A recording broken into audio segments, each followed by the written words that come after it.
Hello everyone. इस video में हम करेंगे एक्सरसाइज 6.4 में से सम नंबर 5 एंड 6। तो यहाँ पर सम नंबर 5 की स्टेटमेंट है D E and F are respectively the mid points of sides A B B C and C A of triangle A B C. तो यहाँ पर कहा गया है कि एक ट्राइंगल है जिसका नाम है ए बी सी और उसकी तीनों साइड्स के मिड पॉइंट्स हैं डी ई एंड एफ। और यहाँ पर हमें फाइंड आउट करना है कि find the ratio of the area of triangle D E F and A B C. यानी कि अगर हम उन तीनों साइड्स के मिड पॉइंट्स को ज्वाइन करते हैं और उन मिड पॉइंट्स को ज्वाइन करने पर जो ट्राइंगल बनता है यानी कि जो डी ई एफ बनता है, हमें उस ट्राइंगल डी ई एफ और इस complete triangle A B C के एरिया का रेशियो फाइंड आउट करना है। तो आप यहाँ पर देख सकते हो कि जब आप एक ट्राइंगल की तीनों साइड्स के मिड पॉइंट्स को इस तरह से ज्वाइन करते हो तो यहाँ पर ये ट्राइंगल टोटल 4 पार्ट्स में डिवाइड हो जाता है। First, second, third and fourth. And 9th class में आपने एक थ्योरम पढ़ी थी जिसका नाम था मिड पॉइंट थ्योरम। उसमें कहा गया था कि अगर एक ट्राइंगल के दो साइड्स के मिड पॉइंट्स को ज्वाइन किया जाता है तो उनके मिड पॉइंट्स को ज्वाइन करने वाला जो लाइन सेगमेंट है वो ट्राइंगल की थर्ड साइड के पैरेलल भी होता है और उस थर्ड साइड के हाफ के इक्वल भी होता है। यानी कि अगर हम ट्राइंगल ए बी सी में उसकी साइड ए बी का मिड पॉइंट डी और ए सी का मिड पॉइंट एफ, अगर हम उन दोनों को एक साथ ज्वाइन करते हैं तो इस तरह से जो डी एफ होगा वो उस ट्राइंगल की थर्ड वाली साइड यानी कि बी सी के पैरेलल होगा। D F is parallel to B C as well as D F is equal to half of B C. इसको हम बोलते हैं मिड पॉइंट थ्योरम और ये 9th क्लास में आपने पढ़ा था। इसी तरह से हम यहाँ पर देख सकते हैं कि डी एंड ई ये भी ट्राइंगल की दो साइड्स के मिड पॉइंट्स हैं। तो इन दोनों मिड पॉइंट्स को ज्वाइन करने वाला जो लाइन सेगमेंट है यानी कि डी ई, ये पैरेलल हो जाएगा ट्राइंगल की साइड ए सी के, एज वेल एज हम लिख सकते हैं कि D E is equal to half of A C. और इसी तरह से अगर हम ई एंड एफ को ज्वाइन करते हैं तो ई एफ को ज्वाइन करने वाला लाइन सेगमेंट यानी कि ई एफ ये पैरेलल हो जाएगा ए बी के, और इसमें भी हम लिख सकते हैं कि E F is equal to half of A B. तो यहाँ पर कहा गया है कि D and E are the mid points of triangle A B C, कि यहाँ पर ट्राइंगल ए बी सी की साइड्स के दो मिड पॉइंट्स डी एंड ई। तो जब हम इनको ज्वाइन करते हैं और इनको ज्वाइन करने वाला जो लाइन सेगमेंट है डी ई वो ट्राइंगल की साइड ए सी के पैरेलल भी है और इसी के साथ साथ वो उस ए सी के हाफ के इक्वल भी है। यहाँ पर हमने यूज किया है मिड पॉइंट थ्योरम का। आप साइड में इसका रीजन भी लिख सकते हो, मिड पॉइंट थ्योरम। अब इसके बाद यहाँ पर triangle B E D and triangle B C A, triangle B E D ये वाला ट्राइंगल और इसी के साथ साथ ट्राइंगल बी सी ए, यानी कि एक तो ये वाला पार्ट यहाँ पर यूज किया गया है और एक ये पूरा ही ट्राइंगल जिसका नाम है ए बी सी या आप इसको बी सी ए भी कह सकते हो। तो अब इन दोनों ट्राइंगल्स को सिमिलर दिखाने के लिए हम यहाँ पर यूज कर सकते हैं angle angle angle similarity criteria का। आप यहाँ पर डायग्राम में देख सकते हो कि इस ट्राइंगल में और इस पूरे ट्राइंगल में जो एंगल बी है वो कॉमन है। तो इस तरह से इन दोनों ट्राइंगल का ये एक एंगल इक्वल हो जाएगा।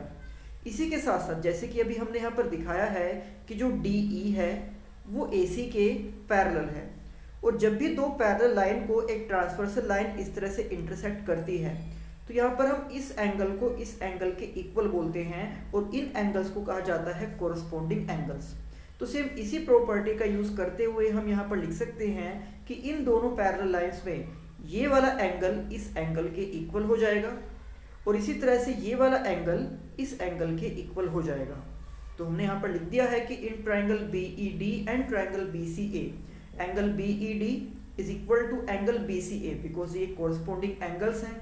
इसी तरह से angle B D E and angle B A C ये दोनों भी कोरस्पॉन्डिंग एंगल हैं और इन दोनों ही ट्राइंगल्स में एंगल भी कॉमन है, जिसको आप एंगल EBD या फिर एंगल CBA लिख सकते हो, ये दोनों में कॉमन है। तो इस तरह से इन दोनों ही ट्राइंगल्स के तीनों कोरस्पॉन्डिंग एंगल्स एक दूसरे के इक्वल हैं। मीन्स हम इन ट्राइंगल्स को सिमिलर ट्राइंगल्स कह सकते हैं कि triangle BED is similar to triangle BCA by angle angle angle similarity criteria. और जैसे कि आप जानते हो कि अगर कोई दो ट्राइंगल सिमिलर होते हैं तो उन दोनों ट्राइंगल्स के एरिया का रेशो उन ट्राइंगल्स की ही कोरस्पॉन्डिंग साइड्स के रेशो के स्क्वायर के इक्वल होता है। ये थ्योरम नंबर 6.6 में आपने पढ़ा भी है।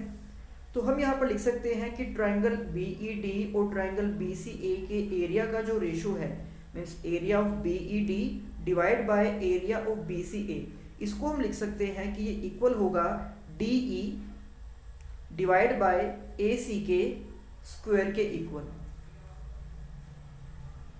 DE डिवाइड बाय AC के स्क्वायर के इक्वल।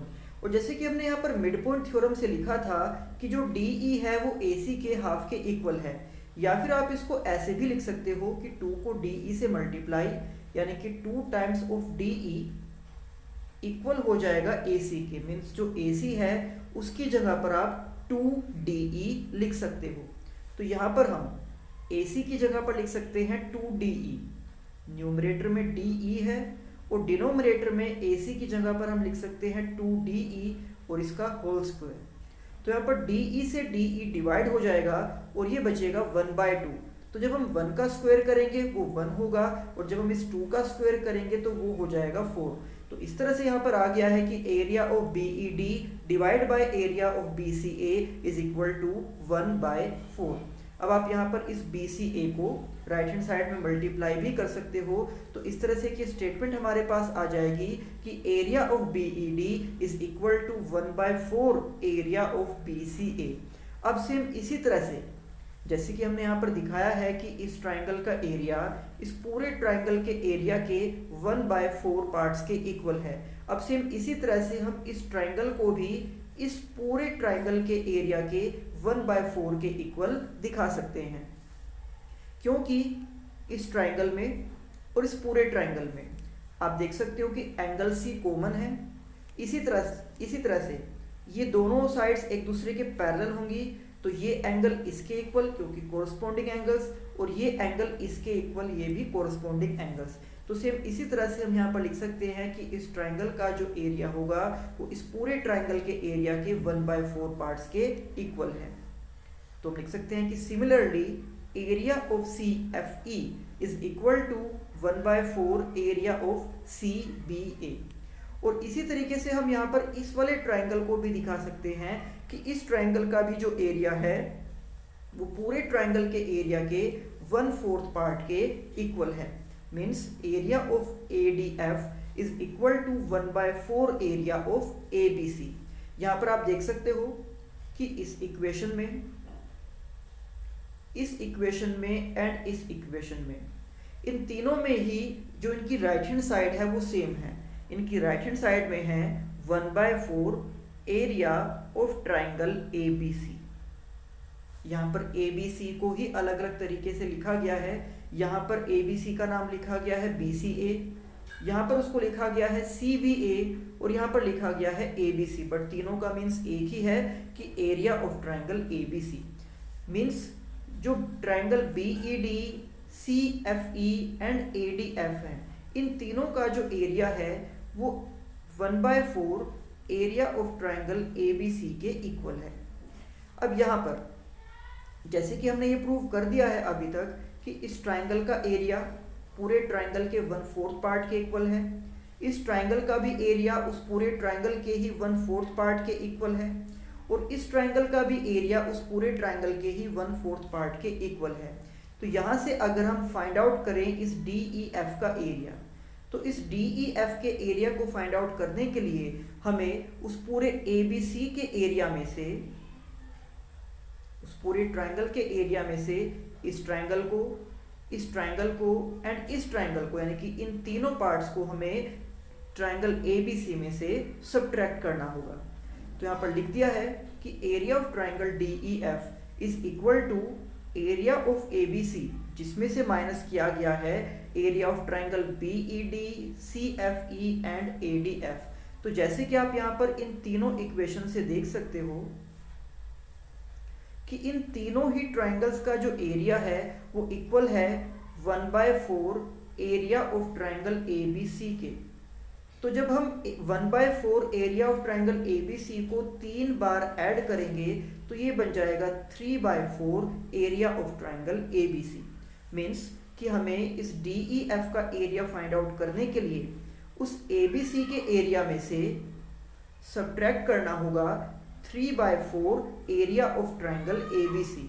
तो जब हम यहाँ पर इस ए बी सी में से 3/4 ए बी सी को सब्ट्रैक्ट करेंगे, आप यहाँ से area of triangle A B C को कॉमन ले सकते हो और ब्रैकेट के अंदर बचेगा 1 माइनस 3/4 और 1 में से 3/4 को सब्ट्रैक्ट करने के लिए हम यहाँ पर एलसीएम लेंगे। तो 4 की मल्टीप्लाई 1 से देन -3, तो 4 माइनस 3 यानी कि 1/4। तो इस तरह से आप यहाँ पर इसको लिख सकते हो कि 1/4 area of triangle A B C. Means जो डी ई एफ का एरिया है वो भी उस ए बी सी के एरिया के 1/4 पार्ट के ही इक्वल है। अब यहाँ पर अगर हम ए बी सी के एरिया को इस तरफ डिवाइड में लेकर आते हैं तो ये आ जाएगा कि area of D E F divide by area of A B C is equal to 1/4, यानी कि इन दोनों ही ट्राइंगल के एरिया का जो रेशो है वो आप कह सकते हो कि 1/4 है। और यही इस सम के अंदर हमें फाइंड आउट करना था। इसके बाद सम नंबर 6 जिसकी स्टेटमेंट है prove that the ratio of the areas of two similar triangles is equal to the square of the ratio of their corresponding medians. तो जैसे कि हम जानते हैं कि दो सिमिलर ट्राइंगल्स के एरिया का जो रेशो होता है वो उनकी कोरस्पॉन्डिंग साइड्स के रेशो के स्क्वायर के इक्वल होता है। बट यहाँ पर हमें ये प्रूव करना है कि दो सिमिलर ट्राइंगल्स के एरिया का जो रेशो होगा वो उनकी कोरस्पॉन्डिंग मीडियंस के रेशो के स्क्वायर के इक्वल होगा। तो आप यहाँ पर देख सकते हो कि दो ट्राइंगल्स ड्रॉ किए गए हैं A B C and P Q R and according to statement ये दोनों ट्राइंगल्स सिमिलर हैं। इन ट्राइंगल्स में मीडियंस ड्रॉ की गई हैं A D and P S. तो यहाँ पर हमें ये शो करना है कि area of triangle A B C divide by area of triangle P Q R ये इक्वल होगा इनकी मीडियंस के रेशो के स्क्वायर के इक्वल। मीन्स ये इक्वल होगा ए डी बाय पी एस के स्क्वायर के इक्वल। ये हमें इस सम में यहाँ पर प्रूव करना है। तो सबसे पहले हमें यहाँ पर लिखना होगा गिवन, और गिवन में हम लिखेंगे कि triangle A B C is similar to triangle P Q R and इसके बाद हम लिखेंगे टू प्रूव। तो टू प्रूव में हमें लिखना होगा यही जो अभी मैंने आपको लिख के दिखाया भी था कि area of A B C by area of P Q R is equal to A D by P S का स्क्वायर। ये हमें यहाँ पर प्रूव करना है। तो अब हम यहाँ पर इस सम का प्रूफ करेंगे।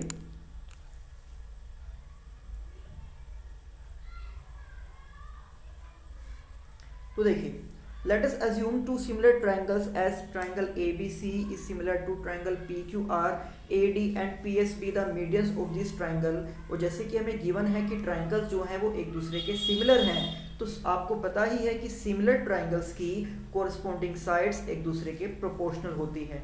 Means AB by PQ equal होगा BC बाय QR के, और ये इक्वल होगा AC बाय PR के। जो सिमिलर ट्राइंगल हैं उनकी कोरस्पॉन्डिंग साइड्स एक दूसरे के प्रोपोर्शनल होती हैं, और वही हमने यहाँ पर इस स्टेप में लिखा है, और इसको हमने नाम दिया है इक्वेशन नंबर 1। और इसी के साथ साथ अगर ये दोनों ट्राइंगल सिमिलर हैं तो इनके कोरस्पॉन्डिंग एंगल्स भी इक्वल होंगे। एंगल A इक्वल होगा एंगल P के, एंगल B इक्वल होगा एंगल Q के, और एंगल C इक्वल होगा एंगल R के, और इसको हमने नाम दिया है इक्वेशन नंबर 2। अब जैसे कि हमें स्टेटमेंट में गिवन है कि AD एंड PS ट्राइंगल्स की मीडियन है, और मीडियन ट्रायंगल की अपोजिट साइड को दो इक्वल पार्ट्स में डिवाइड करती है।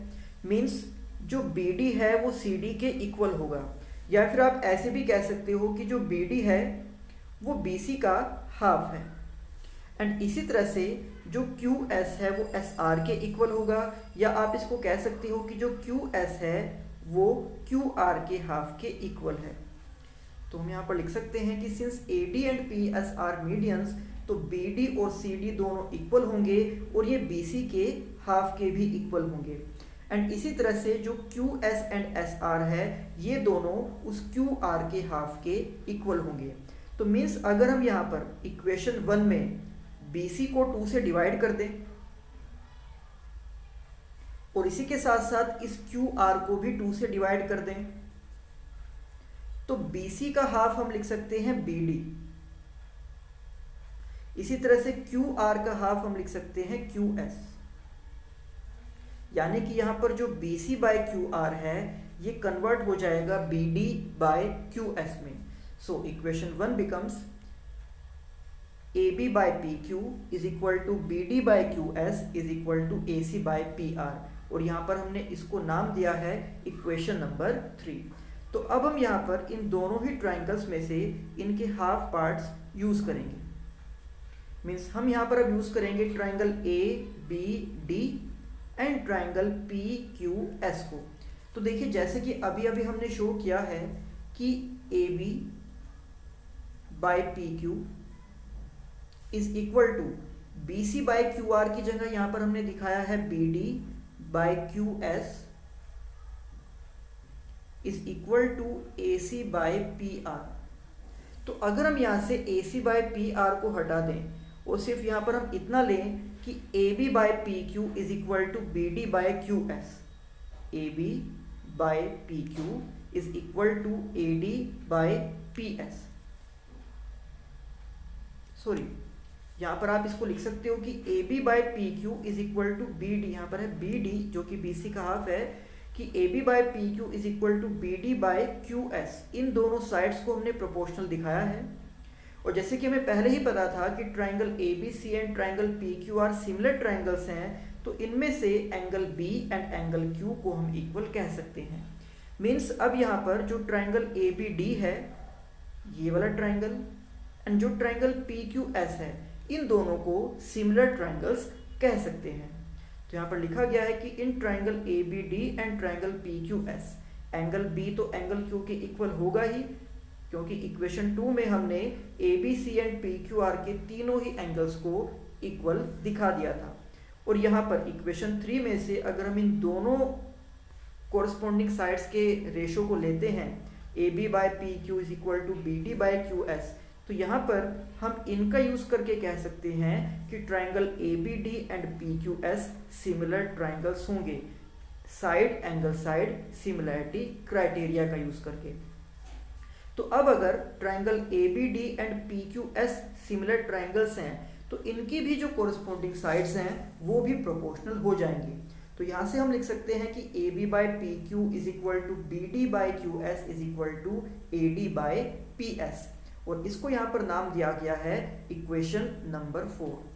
तो जैसे कि हम जानते हैं कि जो ट्रायंगल्स हैं ABC एंड PQR वो सिमिलर ट्रायंगल्स हैं, और सिमिलर ट्रायंगल्स के एरिया का जो रेशो होता है वो उनकी कोरस्पोंडिंग साइड्स के रेशो के स्क्वायर के इक्वल होता है। अब जैसे कि हम यहाँ पर ये प्रूव कर चुके हैं कि जो AB बाय PQ है वो इक्वल है AD बाय PS के, मीन्स हम यहाँ पर AB बाय PQ को AD बाय PS से रिप्लेस कर सकते हैं।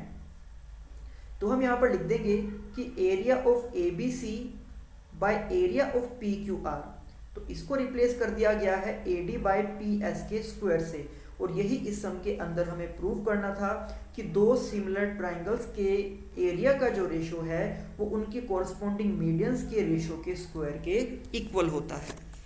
तो ये थे एक्सरसाइज 6.4 के सम नंबर 5 एंड 6। अब इसी एक्सरसाइज के बाकी सम हम करेंगे नेक्स्ट वीडियो में। तब तक आप इन सभी सम की अच्छे से प्रैक्टिस करना।